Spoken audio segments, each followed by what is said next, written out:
Hello friends, NK online learning YouTube channel पर आप सभी का स्वागत है। मैं डॉक्टर वीरेंद्र संतानी आपको बेसिक इलेक्ट्रिकल इंजीनियरिंग के बारे में पढ़ाऊंगा। आइए देखते हैं। तो today we are going to start our chapter that is power converters. So before proceeding the power converters, first we have to discuss about the introduction of semiconductors. Introduction of semiconductors. तो semiconductors की अगर हम बात करें तो semiconductors वो material होते हैं जिनकी प्रॉपर्टीज जो है कंडक्टर और इंसुलेटर के बीच में होती है, यानी इन दोनों के बीच में इनकी प्रॉपर्टीज कहीं लाई करती है। तो जो मेन टर्म जो होती है जिससे ये डिसाइड होता है कि ये मटेरियल जो है वो कंडक्टर है या इंसुलेटर है या सेमी कंडक्टर है, दैट टर्म इज रजिस्टिविटी। तो रजिस्टिविटी की अगर बात करें तो उसको हम बोलते हैं rho is equal to R A by L, और इसकी जो यूनिट होती है वो ओम सेंटीमीटर में हम जनरली देते हैं। तो रजिस्टिविटी ये डिफाइन करती है कि कौन सा कंडक्टर किस कैटेगरी में आता, मतलब कौन सी चीज कौन सा मटेरियल किस कैटेगरी में आता है, आइदर इट इज कंडक्टर और सेमीकंडक्टर और इंसुलेटर। तो जनरली अगर हम कंडक्टर्स की बात करें तो कंडक्टर्स कौन कौन से होते हैं? Aluminium and coppers are the example of conductors, germanium and silicon are the examples of semiconductors, mica and glass are the example of insulator. तो देखिए, अगर मैं इनकी रजिस्टिविटी की बात करता हूं तो मैं एक टेबल बना रहा हूं, serial number, then material, then type of material and then resistivity, and that resistivity as I told you that is given in ohm centimetre. तो पहले हम बात करते हैं कंडक्टर की। पहला जो है मटेरियल की में हम बात करते हैं, कॉपर हम ले रहे हैं। तो कॉपर इज ए कंडक्टर, और जो इसकी कंडक्टिविटी होती है, जो इसकी रजिस्टिविटी होती है, that is in the range of 10⁻⁻⁶ ohm centimetre. Similarly second हम ले रहे हैं जर्मेनियम,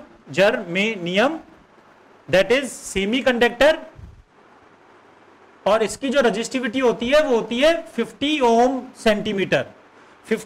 सेंटीमीटर। देन तीसरा हम ले रहे हैं silicon again is example of semi conductor, this is semi conductor, और जो इसकी रजिस्टिविटी होती है that is 50 into 10⁻³ ohm centimetre होती है, 50 into 10⁻³ ohm centimetre. And then fourth is mica is actually a insulator, और जो इसकी रजिस्टिविटी होती है that is in the range of 10⁻12 ohm centimetre. तो देखिए इस टेबल से it is very clear that a material like copper is a conductor whose resistivity is very less, that is in the range of 10⁻⁻⁶ ohm centimeter. Similarly, these two are the semiconductor material used universally adopted, germanium and silicon, दोनों के दोनों semiconductor हैं, और इनकी जो resistivity है वो कहीं इसके और इसके बीच में है। ठीक, माइका जो है वो इंसुलेटर है और इसकी रजिस्टिविटी कितनी ज्यादा है? 10⁻12 ओम सेंटीमीटर। तो इन दोनों के बीच में जिसकी रजिस्टिविटी आ रही है उसको हम बोलते हैं कि these are semiconductor material. Semiconductor material की एक और प्रॉपर्टी क्या होती है कि टेम्परेचर चेंज करने से हम इसकी प्रॉपर्टी को चेंज कर सकते हैं। मतलब जैसे ही अगर 0 डिग्री पे अगर कोई चीज इंसुलेटर है और मैंने उसको रूम टेम्परेचर कर दिया, टेम्परेचर बढ़ा दिया, तो we can make use as a conductor. Similarly impurity content मिलाकर भी हम इसकी कंडक्टिविटी जो है सेमीकंडक्टर मटेरियल्स की कंडक्टिविटी बढ़ा सकते हैं। तो इसमें हम क्या बात कर रहे हैं कि in the case of semiconductor we can increase the conductivity by putting impurity और बाय इंक्रीजिंग द टेम्परेचर, और इसको हम बहुत डिटेल में आगे हम बात करेंगे। But it is very clear कि रजिस्टिविटी की वजह से जो है हम ये बोल रहे हैं कि these are semiconductors, this is conductor and this is insulator. Next topic है हमारा properties of semiconductor. Properties of semiconductor. तो जैसा मैंने आपको बताया कि सेमीकंडक्टर मटेरियल्स में कुछ ऐसी प्रॉपर्टीज होती है जो कि इंसुलेटर्स और कंडक्टर्स में नहीं होती हैं। मींस इसमें मैं दो तरह के कॉन्सेप्ट से आपको इसको समझाने की कोशिश करूंगा। First is absorption and second is electroluminescence. तो एब्जॉर्प्शन में तो क्या होता है, इसमें तो क्या होता है कि आपको लाइट एनर्जी जो है वो इलेक्ट्रिकल एनर्जी में कन्वर्ट होती है। In the case of absorption light energy can be converted into electrical energy. Whereas is the case of electroluminescence इसका उल्टा होता है, electrical energy is converted into light energy, electrical energy is converted into light energy. मैं फिर से बोल रहा हूं, हम क्या बोल रहे हैं, प्रॉपर्टीज ऑफ सेमीकंडक्टर को हम दो कॉन्सेप्ट से समझेंगे, first is absorption and second is इलेक्ट्रोलुमिनेंस।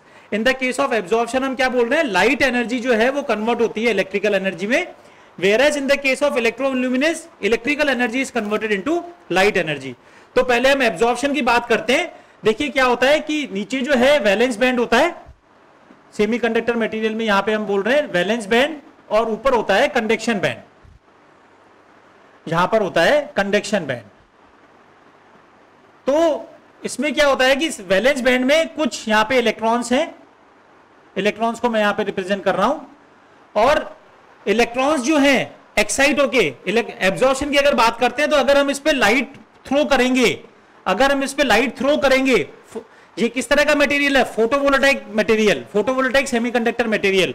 तो फोटोवोल्टाइक सेमीकंडक्टर मटेरियल पे अगर हम लाइट थ्रो करेंगे और जो इसके इलेक्ट्रॉन्स होंगे तो क्या होंगे, ये इलेक्ट्रॉन्स ऊपर जाएंगे, कंडक्शन बैंड की तरफ जाएंगे। जैसे ही इनके ऊपर लाइट थ्रो होगी, इलेक्ट्रॉन्स जो है वो ऊपर जाएंगे। तो जैसे जितने इलेक्ट्रॉन, सपोज यहाँ पे 3 इलेक्ट्रॉन्स अगर यहाँ पहुंच गए, तो यहाँ पे 3 जो है, मैं इसको जो है से रिप्रेजेंट कर देता हूं डार्क सर्किल से, इलेक्ट्रॉन्स जो है उसको डार्क सर्किल से रिप्रेजेंट कर देते हैं सभी को। अगर 3 इलेक्ट्रॉन्स ऊपर पहुंच गए तो नीचे जो है, यहां ये 3 इलेक्ट्रॉन्स पहुंच गए तो नीचे जो है वो 3 होल्स क्रिएट हो जाते हैं, मींस इलेक्ट्रॉन्स की जो कमी है उसको हम होल्स बोलते हैं।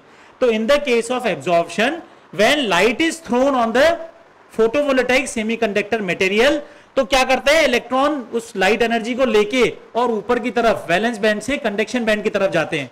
जैसे ही कंडक्शन बैंड की तरफ जाएंगे, इलेक्ट्रॉन्स मूव करेंगे तो आपको करंट मिलने लग जाएगी, दैट मींस आपको इलेक्ट्रिकल आउटपुट मिलने लग जाएगा। तो when light energy is converted into electrical energy, this phenomena is known as absorption. अब इसमें भी क्या होता है कि इन दोनों के बीच में जो ये यहां से यहां जो ये जंप करते हैं, इसके बीच को बोलते हैं एनर्जी गैप, है ना, बैंड एनर्जी गैप कितना है। तो इसमें एक आता है direct energy gap, direct energy gap, और दूसरा होता है indirect energy gap, indirect energy gap. तो डायरेक्ट एनर्जी गैप के लिए तो हम क्या बोलते हैं कि जब इसके ऊपर हम लाइट थ्रो कर रहे हैं तो ये जो इलेक्ट्रॉन है इसके ठीक सामने जाके कंडक्शन बैंड में पहुंचता है, तो जो आपके बैंड विड्थ बनेगी, जो बैंड गैप बनेगा, उसको मैं बोलूंगा डायरेक्ट एनर्जी गैप। और अगर ये लाइट थ्रो होने की वजह से इलेक्ट्रॉन जो है रैंडम मूव कर रहा है, यानी इसके ठीक सामने नहीं पहुंच रहा है, तो ऐसे में मैं उसको क्या बोलूंगा, इनडायरेक्ट एनर्जी गैप। तो this is all about the story of absorption in which we are throwing the light on photovoltaic semiconductor material by which the electrons gets acquires energy and jumps from valence band to conduction band। और जैसे ही electron ऊपर जा रहा है तो वो अगर 3 electron ऊपर पहुंचे तो 3 इलेक्ट्रॉन की कमी जो है वो 3 होल अपन से हो रही है, 3 होल यहां पे रिप्रेजेंट किए गए हैं। और अगर लाइट आई और इलेक्ट्रॉन्स का मूवमेंट हुआ, इसका मतलब इलेक्ट्रिकल आउटपुट आ गया। तो इस फिनोमिना को हम बोलते हैं एब्जॉर्प्शन। नेक्स्ट हमारा इसमें आता है इलेक्ट्रोलुमिनेंस। इलेक्ट्रोलुमिनेंस मैंने आपको बताया इसका जस्ट रिवर्स होता है, that is electrical energy is converted into light energy. तो इसमें हम क्या करते हैं कि हम इलेक्ट्रिकल इनपुट देते हैं, मैं इसी में बता रहा हूं, मैंने इसमें electrical, this is example of suppose LED, जो एलईडी लाइट जो होती है वो इलेक्ट्रोलुमिनेंस का एग्जांपल है, जिसमें हम क्या करते हैं, इलेक्ट्रिकल इनपुट देते हैं। तो इलेक्ट्रिकल इनपुट जब मैंने दिया तो यहाँ पे इलेक्ट्रॉन्स क्या है, हाईली एक्साइटेड स्टेट में। तो जैसे ही मैंने इलेक्ट्रिकल इनपुट दिया तो एक्साइटेड जो इलेक्ट्रॉन्स हैं वो नीचे वैलेंस बैंड की तरफ जाना शुरू करते हैं। तो जैसे ही इलेक्ट्रॉन्स जो एक्साइटेड जो इलेक्ट्रॉन्स हैं वो अगर नीचे जा रहे हैं तो क्या है, रैंडम डायरेक्शंस में वो नीचे की तरफ मूव कर रहे हैं। तो जब वो रैंडम डायरेक्शन में मूव कर रहे हैं तो जो एनर्जी जो डिसिपिएट होती है वो रैंडम डायरेक्शन में जा रही है, और वो जो उसको हम बोलते हैं कि जो एनर्जी जो डिसिपिएट जो हो रही है that is in the form of photons. LED में एनर्जी किस तरह से होती है, जो मतलब एनर्जी किस तरह से निकलती है, फोटोन्स के रूप में निकलती है। तो जो फोटोन्स जो निकल रहे हैं रैंडम डायरेक्शन में, उस वजह से जो लाइट जो दिखाई देती है हमको, जो इलेक्ट्रिकल इनपुट दिया उसकी वजह से जो फोटोन की वजह से जो लाइट दिखाई देती है, इनकोहेरेंट लाइट बोलते हैं अपन उसको, है ना। जो कि इनकोहेरेंट क्यों, because that the movement of that electrons are in random in nature, due to which the concept of light और the phenomena of light is incoherent in nature. तो ये बेसिकली इलेक्ट्रोलुमिनेंस में हमने क्या बोला, इलेक्ट्रिकल एनर्जी को हमने लाइट एनर्जी में हम कन्वर्ट करते हैं। टॉपिक है हमारा electrical conductivity in semi conductors. Electrical conductivity in semi conductors. तो जैसे मैं पहले बता चुका हूं कि सेमी कंडक्टर्स में कुछ ऐसी प्रॉपर्टीज होती हैं जो कि इंसुलेटर्स और कंडक्टर्स में बिल्कुल नहीं होती हैं। तो उसी की हम बात कर रहे हैं कि इलेक्ट्रिकल कंडक्टिविटी सेमी कंडक्टर्स की हम कैसे इंक्रीज कर सकते हैं या कैसे बढ़ जाती है।